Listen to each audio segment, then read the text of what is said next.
Guys వీటిని మా ఊర్లో సొబ్బియం అంటారు. సో చూడ్డానికి సేమ్ షుగర్ లాగా ఉంటుంది చూడండి. సో ఈరోజు దీంతో మనము పాయసం ఎలా చేయాలో చూసేద్దామండి. టేస్ట్ మాత్రం చాలా బాగుంటుంది. స్టవ్ అంటించేసి ఒక పెనం పెట్టేసి దాంట్లోకి కొంచెం గీ వేసేసి మనం తీసుకున్న డ్రై ఫ్రూట్స్ వేసేసి మంచిగా గోల్డెన్ కలర్ వచ్చేంత వరకు ఫ్రై చేసుకొని అవి కూడా పక్కన పెట్టేసుకోండి.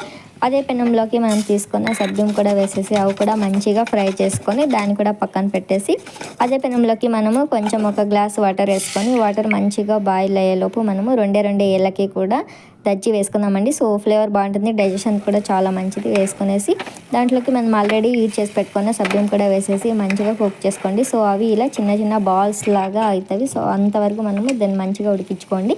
సో అలా అయిన తర్వాత మనకి ఎంత షుగర్ కావాలో అంత వేసుకొని మంచిగా కలిపేసుకొని దాంట్లోకి మనం ఆల్రెడీ హీట్ చేసి పెట్టుకున్న పాలు వేసేసి సో ఫైనల్గా డ్రై ఫ్రూట్స్ కూడా వేసుకుంటే మనకి టేస్టీ సబ్బు బియ్యం పాయసం అయితే రెడీ అయిపోతుంది. సో టేస్ట్ మాత్రం ultimate guys, don't miss it, must and should try it. Okay, so నాకైతే చాలా బాగా నచ్చింది. So subscribe for more. Thank you so much.